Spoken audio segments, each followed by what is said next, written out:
Today we have a special treat, and it's the first Topre keyboard review on the channel, which a few have asked for, and these are quite dividing in opinions. Some love them and absolutely live by them, and others don't really like them and say they're overpriced, but as always, what you like in a keyboard is always up to you. Technically speaking, this isn't a mechanical keyboard, but it's still considered to be part of that kind of category, I guess, but we'll find out a bit more about that later. The keyboard we have today is the Topre Realforce 87U variable weight in white, and these Realforce boards are considered to be quite up there for ready-built boards, and that high grade is reflected with the hefty prices, which can be several hundreds of dollars. The box is quite plain with some features that we'll look at later, and on the side it shows all the specifications and says that it uses electrostatic capacitive switches rather than mechanical key switches such as Cherry MX. And also there are variable weights at 35, 45, 50 and 55 grams. Opening up the box, we have the keyboard itself wrapped in plastic, and then what looks to be a guide, which is all in Japanese. We also get the keycap puller, which I've heard isn't so great and can scratch your keys, so I recommend using a wire keycap puller. And lastly, spare caps lock and control keycaps. And here is the keyboard, and my first impressions are just how premium it feels. It's heavy for its size, the plastic feels good to the touch, and it's really sturdy. It definitely is one of the best feeling keyboards I've unboxed so far. So this is the white version of the keyboard, and there's also black, which also looks amazing and is more stealthy, especially with those black on black keycaps. The keyboard has a quite classic or retro look to it, with its tall head, which was common in old boards, and also the more pronounced radii on the corners, and even the edges are filleted quite aggressively. So everything is very smooth rather than blocky and angular.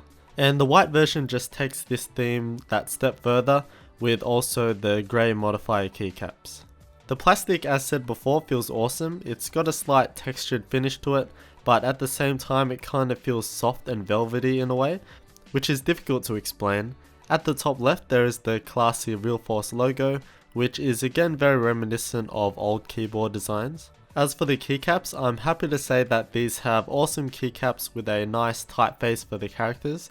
Just plain and simple and clear fonts, which is often missing in the cheaper boards that I review often. The legends are dye sublimated, which are durable and long lasting, and these are PBT keycaps with a slight texture to them, which feels great and will also be more resistant to yellowing and shining over time. Some of the letters are a bit fuzzy though, so they're not the sharpest. Turning the keyboard over, we have the sticker in the middle, two flip-up feet with no rubber on them, although I never had issues with slipping, as there are some rubber feet on the bottom which also accommodate for the slanted position. And then we have these dip switches. These dip switches allow you to slightly configure the keyboard. Switch 1 swaps the left control key and the caps lock key, and is the reason we were given the two extra keycaps. Switch 2 is to lock the Windows key, switch 3 is for the numlock key, and then switch 4 is for firmware update mode. This is a 10 keyless keyboard, meaning that there is no numpad on the side, and it has 87 keys, which is reflected in the model name 87U. Although the keyboard also comes in the full-size variant as well as silent versions. A 10 keyless form factor is also useful for ergonomics and brings your mouse closer to the center, which will allow for more natural shoulder positioning. If you want smaller form factors, then HHKB and Leopold offer 60 to 65% boards with Topre switches as well, and there's also a couple of clone switch keyboards out there. The layout used is pretty standard with standard spacing. The bottom row isn't standard though, but it isn't as much of a concern as these are really nice stock keycaps, but also since the availability of Topre keycaps is quite low, and makers accommodate for that anyway. On the caps lock, numlock and left control key, we have circle LED windows for the lock indicators, and these light up blue. One of the cool things is that you can swap the caps lock and the left control key with one of the dip switches on the bottom of the keyboard, and that's why we were given those extra keycaps before. These keycaps aren't very thick, but they still feel great, and the stems are also longer in that they extrude further than the base of the main body. And now to look at its main feature, the switches. As said before, these are technically not mechanical key switches, but are put into the same realm as them. They're kind of like a hybrid between mechanical and rubber dome keyboards, but much more high quality. As we can see, they have a different shape, so Cherry MX keycaps aren't compatible. These are electrostatic capacitive switches. It consists of a housed slider which goes over a rubber dome, and within that is a conical spring. So when it's depressed, it compresses the conical spring, which activates the electrostatic layer and then actuates the key. So it seems a bit complicated, but it really isn't. However, since it's using the conical spring, the actuation point is around the middle rather than the bottom like on a conventional rubber dome keyboard. So you don't need to bottom it out, but it's hard not to. This is a variable weight keyboard, so we have 35, 45, 50 and 55 gram switches. Majority of the keyboard utilizes 50 gram switches. Then a bit to the sides we have a couple of 45s, and then further out we have some 35 gram switches. This is a pure typist keyboard, so the idea behind it is to have lighter weights for the keys which are pressed by the weaker fingers, like the pinky. However, this requires a proper typing technique to get the best out of it, which I don't have. And we have that one 55 gram key for the escape key, which just makes it harder to press accidentally. The feel of typing on this is quite unique. It does feel like a rubber dome keyboard, but more snappier, refined, solid and more satisfying. The switches are smooth and the tactile bump is very near the top. Tactile feel isn't a sharp distinguishable point like on conventional mechanical key switches, and are more like normal rubber domes. One of the more distinct features is the thock at the bottom of the keystroke. It's just a solid hit at the bottom which is somewhat cushiony, in which is helped by the rubber dome itself. But all of this is quite quiet, which is another feature that many like. Most of the noise is made when it returns to its original position up top. If we were to compare a popular mechanical key switch, the logical approximate equivalent would be the Cherry MX Browns, which are more scratchier, have a hard bottom and a grainy bump, but it's not really that close. Apparently some Alps key switches come quite close. I also have some Matthias quiet click switches, and they're also somewhat comparable. The stabilized keys are some of the best I've come across, and they aren't too rattly. The spacebar especially is by far the best I've felt and just feels amazingly solid. And here's a quick sound test.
So the typing experience is definitely different. I've played with Topre keyboards in the past, but I've mainly stuck to mechanical keyboards, and I feel like this does come into play a bit.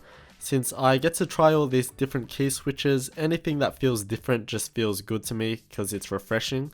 But honestly, this stock experience is good for typing, but it's just not the best for me. It's not levels above or anything, and it's not a great distance away from some nice rubber dome keyboards. I whipped out one of my older rubber dome keyboards out, and I was thinking to myself that this actually feels alright, and it wasn't magnitudes different from my experience with the Topra key switches. But for typing, it's amazing. It's quiet, ergonomic and solid, and it probably is the ideal typing keyboard and would fit perfectly well in a professional working environment.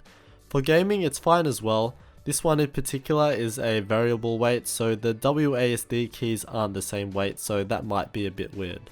But yeah, in my own opinion, in this stock form, it's good, but not amazing. But of course, people's preferences vary. Fortunately, I've been able to try modified ones, and I also have a silenced Topra clone, and when modded, these feel absolutely amazing. When silenced and lubed, it's just another experience that has to be felt. Okay, so now to take it apart, I'll speed through this, but I'll link a great video of it in the description.